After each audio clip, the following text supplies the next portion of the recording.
What is up, guys? This is Sean. I'm from Group 6 and I'm gonna be talking about induction heating. Alright, from the right we have Zhengyuan, Yanqing, Jack and Marcus. So in this video, we're going to be talking about what induction heating is, the working principle of induction heating in two applications using Faraday's law and Lenz's law, what eddy currents are, as well as the advantages and disadvantages of induction heating in the applications. So first things off, induction heating is the process of heating an electrically conducting object, usually a metal, by electromagnetic induction through heat generated in the object by eddy currents. And it's another way to transfer energy aside from conduction, convection, and radiation. Okay, so first I'm going to talk about Faraday's law. Faraday's law is how a magnetic field interacts with a current carrying conductor to induce EMF. The rapidly changing direction of magnetic field induces current onto the current carrying conductor, creating a phenomenon called electromagnetic induction. What is electromagnetic induction? Electromagnetic induction is how we induce current onto a current carrying conductor by only using a magnet. This is because the magnetic field created by the bar magnet is cut by the current carrying conductor. In this case, it's a wire. The induced current here can always be increased by increasing the number of coils of the wire, because when the number of coils increases, the induced voltage will increase, because this is a direct multiplier to the whole equation. So when this increases, this will increase as well. Besides that, you can also use a stronger magnet, because a stronger magnet offers a larger magnetic flux, which increases the magnetic field. When the magnetic field increases, the induced voltage will increase, because this is directly proportional to the induced voltage. You compare this to a normal circuit. A normal circuit requires an external power source, whereas this just requires a bar magnet. Therefore, electromagnetic induction is so efficient. Faraday set up a basic apparatus setup to prove his law correct when he set up a coil of wire connected to a galvanometer. He realized when he pulls the bar magnet closer to the right side of the coil, the needle of the galvanometer started to deflect to the right side, showing the current flow towards the right. And when he started pulling the bar magnet out from the left, the needle of the galvanometer tilted towards the right side, showing an opposite direction current flow. He realized also when he stopped moving the bar magnet in the middle of the coil, there was no deflection on the needle, because there was no changing in magnetic field, therefore no current is induced onto the wire. Alright, so I'm going to continue from Zhengyuan's Faraday's law. The next law I'll be talking about is Lenz's law. So the definition of Lenz's law is an induced electric current that flows in a direction such that the current opposes the change that induces it. What I have here is a square loop conductor where this will be the wire and it's stationary. I will have another two loop where both magnetic flux are increased. So according to Faraday's law, when there's a change in magnetic flux, there will be a current flowing through in. Therefore, there will also be two types of direction the current can flow in. First one is anti-clockwise, the second is clockwise. We'll be talking about the first scenario, which is the anti-clockwise direction. So when current flows in an anti-clockwise direction, we will also like to determine the magnetic field by using the right-hand thumb rule also. So the thumb will determine our current, hence our finger will determine the magnetic fields too. So we all know that the magnetic field will be going in a clockwise direction.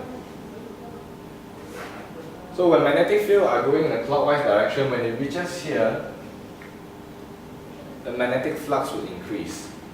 Therefore, when magnetic flux increase, the current will increase more. When current increases even more, the magnetic flux will increase even more. Therefore, it will keep going and going and going, and it will have a never-ending cycle. We wouldn't want that, because there will be an energy appearing out of nowhere which would violate the law of conservation of energy, which stated that energy can only be created or destroyed, it can only be transferred from one form to another, and the total energy of a system is constant. So it's a pretty good argument that we wouldn't want the magnetic flux to increase, because we wouldn't want the magnetic field induced by the current to go in the same direction as the magnetic flux. Hence, we all know that this would be our only option. Our option here is where the current will be going in a clockwise direction. When current flows in a clockwise direction, also by using the right-hand thumb rule, our magnetic field will be going in an anti-clockwise direction. So when magnetic field goes in an anti-clockwise direction, when it reaches here also, it will help to decrease the magnetic flux, because we will want this. It makes sense because we wouldn't want to go back to the never-ending cycle, and we want to decrease the flux. So in the conclusion, if the flux are increasing, the magnetic field induced by the current induced should help to make the flux decrease. Thank you. Okay, now I'm talking about eddy currents. What is eddy current?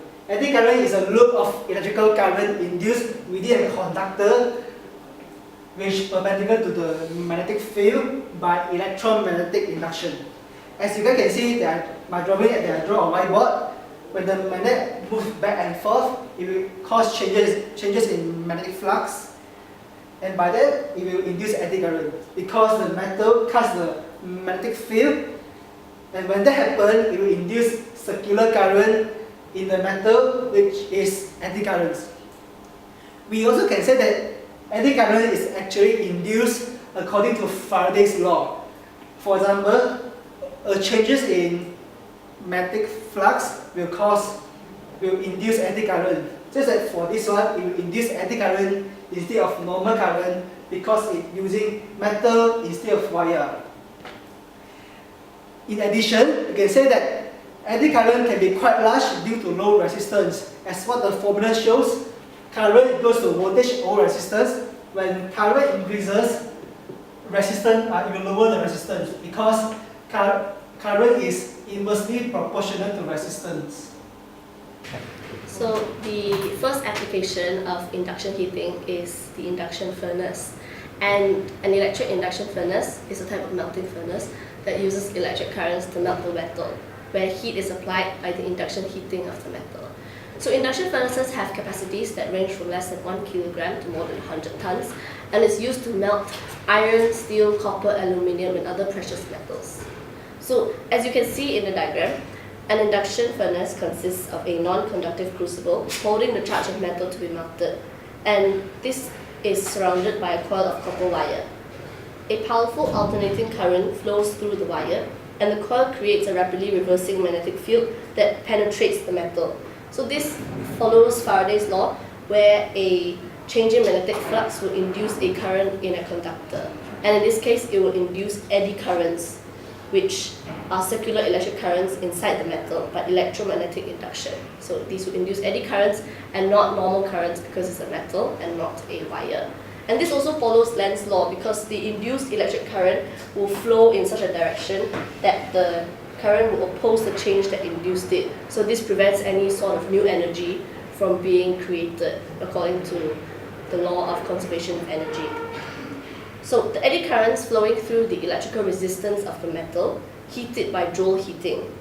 So now we go back to the beginning of the video when we talked about induction heating, and the basic principle of the induction furnace is actually induction heating, where induction heating is a form of non-contact heating for conductive materials, and it is the process of heating an electrically conducting object by electromagnetic induction, where eddy currents are generated and the resistance inside the metal leads to Joule heating of the metal. So the principle of induction heating is mainly based on two well-known physical phenomena, one being electromagnetic induction and the second being the Joule effect. So Joule effect, called Joule heating, ohmic heating or resistive heating, is when a current passes through a conductor and this resistance leads to heating of the metal. It's similar to whenever you use a appliance for too long, the wires start to become hot because when the electrons flow inside the wire, there's resistance and friction, and this will cause heating of the wires. So this is how Joule heating works inside the metal. So once the metals are molten, the high frequency magnetic field and the eddy currents help in the vigorous stirring of the metal. And this is useful in ensuring that all the alloying additions are fully mixed inside the melt. Fun fact for you is that the operating induction furnace actually emits a hum or a whine when it's working, and this is helpful for operators to know that the induction furnace is operating correctly and at what power level it is operating at. About advantages and disadvantages for induction furnace. So let's start with the advantages, right? Point number one, it's eco-friendly. The noise it produced during the smelting process is small. Other than that, the emission of smoke, gas, dust and waste is also relatively small, like yours. Point number two, it has a quicker startup. So full power from power supplies is available instantaneously. Therefore, it reduces the time to reach its working temperature. Okay? Point number three is that it can operate automatically. So precise automatic control is available. Therefore, it reduces the manpower to operate this furnace. However, tapping, charging, and metallurgical measurements still has to be done manually. Now let's move on to the disadvantages. Point number one, lack of refining capacity. Charged materials must be clean of oxidation products and of known composition, and some alloying elements may be lost during oxidation.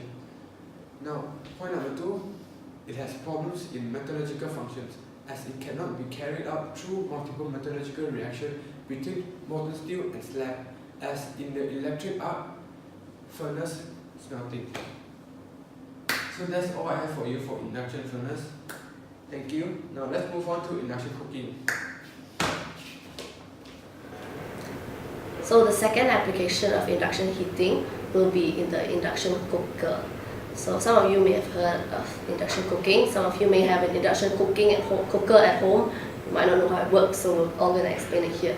So induction cooking is performed by the direct induction heating of cooking vessels instead of relying on radiation, convection, or thermal conduction, whereby the heat is applied from the burner to the pot or pan using a gas or electric element. So induction cooking uses electric currents similar to induction furnace to directly heat the pot and pan through electromagnetic induction, and this heat is applied almost instantly. So if you have a look at the diagram, in an induction cooktop or stove, a coil of copper wire is placed underneath the cooking surface and an alternating electric current is passed through it. And so this will generate a oscillating magnetic field around it, which cuts the metal piece inside the pot. So it's an application of Faraday's law, again, where the changing magnetic flux will induce an electric current inside a conductor. And in this case, it will also induce eddy currents inside the metal, as you can see here.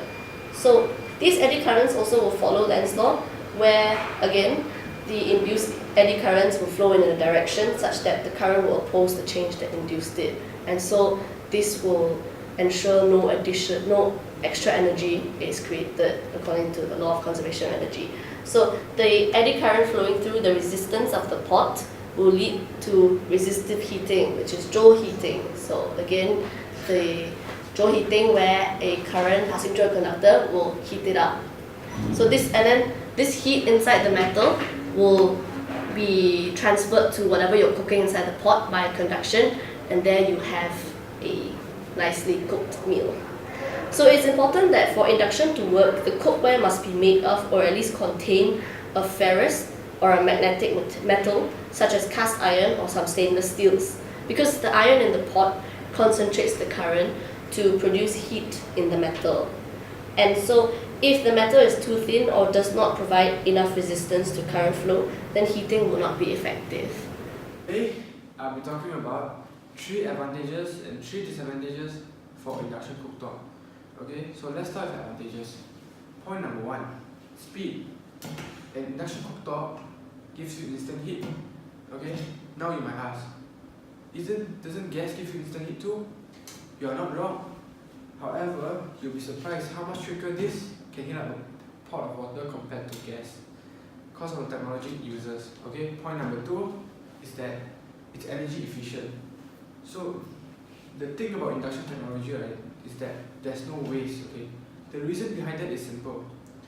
It's because when this thing heats up, rather than hitting the whole surface, it only hits the bottom of the cookware. So right, if I heat this up, right, if I turn this on, if this heats up, it doesn't hit the whole surface, it only hits like this part. Okay? So therefore, this cooking technique is up to 70% more efficient than either electric or gas. Point number 3 is that it's safe. Okay? So safety is an important consideration if you have children around, especially children with itchy hands. Okay? So why do I say that? Because let's say if you're cooking, right, and then you lift the pot up, okay, and then this unit will automatically switch off. Therefore, if anyone is stupid enough to put their hand on it, okay, they won't get hurt. Okay, but please do not try this at home, okay? If you did and something happened to you, it's not my fault, okay? It's Wikipedia's fault, okay? Okay, now let's move on to disadvantages. Point number 1 is that it's expensive. So this thing costs more than a traditional electric or gas. But you need to consider how much quicker you can cook a favorite dish, no matter how complicated it is, and the technology that goes into building this, okay? Okay, now point number 2 is that it relies on electricity. So, you see this? This requires a power outlet. If your house has some power outage for some reason, then hallelujah, you don't get to cook anymore. However, it's not a big of an issue nowadays, because nowadays you have Damakan, Foodpanda, so many choices. Okay, choose until you're happy. Okay. Point number 3 is that it requires special cookware. So the problem is some people think that they must get a new set of pot and pans, and no, that's not the case. It depends actually. So let's say if you bought an induction cooktop, okay, and you bring it home. Initially, you already have a pot, okay? To know if your pot can work with induction or not, very simple. Take a pot, okay, take a magnet. If it can stick to the base of your pot, then your pot is no problem, can work with induction. Okay? However, if it doesn't, then you have to replace your items. Okay? Thank you everyone. I'm done presenting. Okay, but one more thing though. This video is not sponsored. Okay? This video is not sponsored. If any induction cooktop company want to sponsor me, please feel free to do so. My email, I'll put it right here. Okay, please sponsor me. Okay, especially this company. What? Hatalabo, please sponsor me. Okay, I need money for Gardenia. Thank you. So is there anything else that you guys would like to say? Yes, we have. We talked about possible future application of induction heating, which involve a heater. Using the same working principle of the induction furnace and induction cooker, the heater is going to use an alternating current flowing through a copper coil to generate an alternating magnetic field. This changing magnetic flux will induce anti-current again in a metal piece. This will heat the metal by joule heating. The metal will transfer heat to a surrounding body of water by thermal conduction. This water will then become hot water vapor, which will exit the heater and heat up the room by convection. So this is the end of our presentation.